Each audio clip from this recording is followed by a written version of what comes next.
Greetings and salutations, folks, and welcome once again, as always, to another helping of Mr. H's Hot Pot. You join me once again in sunny Orlando, in Florida, in the United States, where currently myself, Mrs. H, and little Toby James are still on vacation. Now, if you watched my previous video, you'll recall that I said there was another little curio I was wanting to take a look at and document. And I'm currently more or less stood in front of it. And it's that building there at the back of me. You may just be able to see over my shoulder there. And what that actually is a replica Elvis house. It's an actual replica of the mansion back in Graceland in Memphis, Tennessee. And my very good friend Mike, if you're watching this, in a moment you'll see what you're aiming for. Because what it actually has is replica gates in front of it. Those gates that you see, or the gate that you see at Graceland, this one has two now. The real Graceland only has one entrance, but this one here has two now. I'm thinking I can just get through here. I am on the walkway, so I should be able to walk up to it. Now apparently the people who own it today aren't too fond of visitors, so I'm going to quickly, after this video, and then scoot off back to Mrs. H. Anyway, without further ado, we'll whip the camera around and we'll take a look at this now.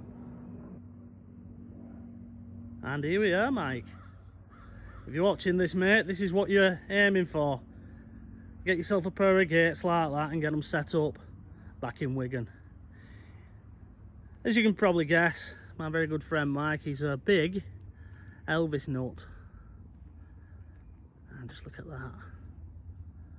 It was built in 1981, I believe, by a fella by the name of Claude Dowda, and he built it simply because he liked Elvis. And in fact, he was a property developer. He developed this whole street and area, which I'm currently on Highlands Drive. Now the real Graceland doesn't have any of this fence in here. It's a wall which has all names of people who visit. I think if you wrote your name on that, the owner would have something to say. But yeah, it's gone through many hands, this home. Once Claude Dowda had done with it, I think he hit financial problems. It sold to a couple who were going to open it up as an Elvis themed place where you'd be able to come and have dinner and things like that. Apparently once you get inside, it's nothing like the real Graceland. One of the differences is the swimming pool at the back, which obviously I can't see from here. The original over in Graceland, it's kidney shaped. This one is guitar shaped.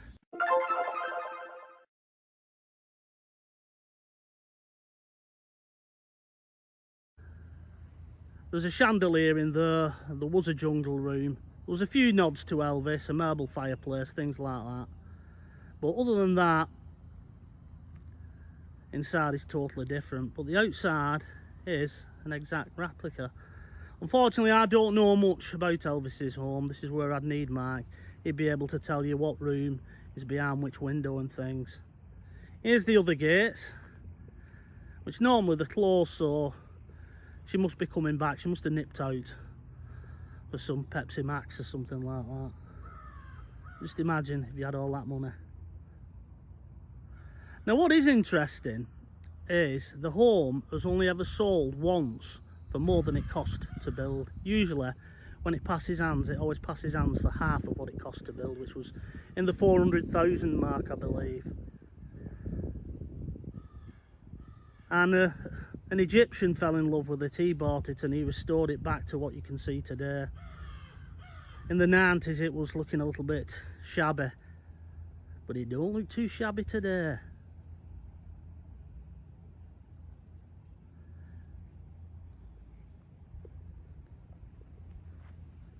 And it's a really quiet little residential area. Now apparently what Claude Dowda's idea was to sort of open this up as a little Elvis community. Just as you come in to this estate, which is further down there, which we'll take a look at in a moment. He had a big effigy of Elvis outside on the road, and I think it was going to be called Elvis Land or something like that.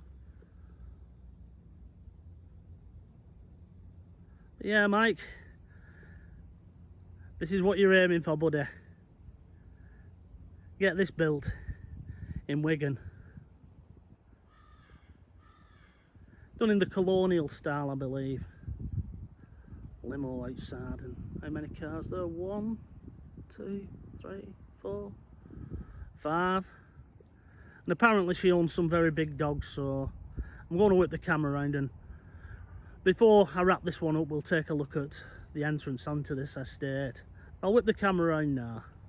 Well folks, what do you think about that? And it's hidden right in the suburbs here in Orlando. You have to come way away from Walt Disney property. In fact, we ended up getting lost on the toll roads, and some of them are automated and others are not. So if ever you're going to moan about your road tax back in the UK, I'd rather just pay it once and have done with it than mess about paying every time you want to go on a road. But yeah, it's a lovely day today. A little bit toasty. I came here last year once again, but it was just so damn hot. I ended up looking at the footage and I thought, nah, that's not for me. But yeah, lovely, quiet little neighbourhood this.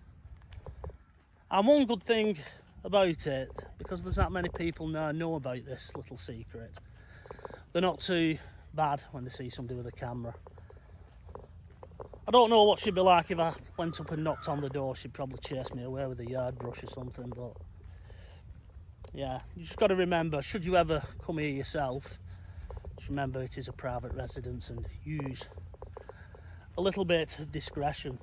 Anyway, I'm going to make my way to the end where this estate meets the main road, and we'll take a look at that, and then we'll wrap this video up, and I'll just sit here and wait for Mrs H to return from Walmart, where she's been doing a little bit of shopping and getting Toby James from under my feet. So join me when we get to the main road. So what, Potters, here we are, back at the entranceway into this little residential development, and just in front of me is where back in the day there would have been a huge effigy of the king himself, welcoming people home, so to speak. Now, it's rather fitting that I'm making this video today, because today is the 16th of August and it's the 47th anniversary of the passing of Elvis Presley, so I think it's rather fitting that I came here today to do this video.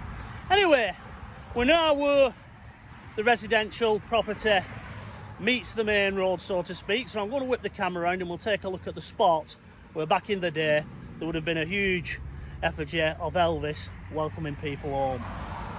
So here we are.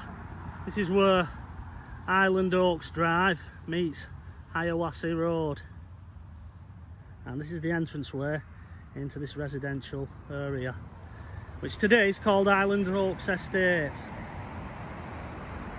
And that is roughly where back in the day, back in the early 80s, there would have been a huge Elvis there, welcoming people into this area. I've no idea when that was put there, whether or not it's original, it's always been there, or whether or not it's new, who knows. We'll go over, just take a closer look at it. Yeah, I've got to be careful here because they shift at some speeds.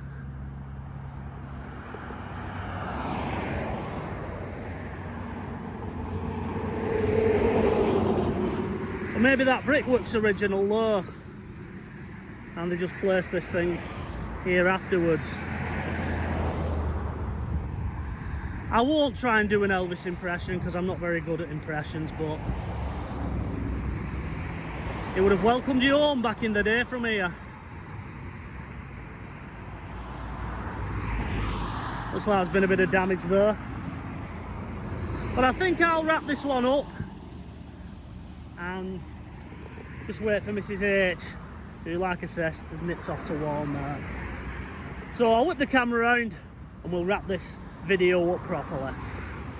Right, Hot Potters, well that'll just about do it for today. Hope you've enjoyed today's little video, taking a look at this replica Elvis mansion here in a suburb of Orlando. Now what I'll hopefully do is be able to get this uploaded for you before I leave for dear old Blighty, but if not, I'll edit it once again upon my return. But that'll do it. I'm now going to make my way back to the main road, sit down in the punishing Florida heat and wait for Mrs H to hopefully return from Walmart. Who knows? She may leave me stranded here, Hot Potters. But until the next time, it is bye-bye for now. Hey, a little less conversation, a little more action, please.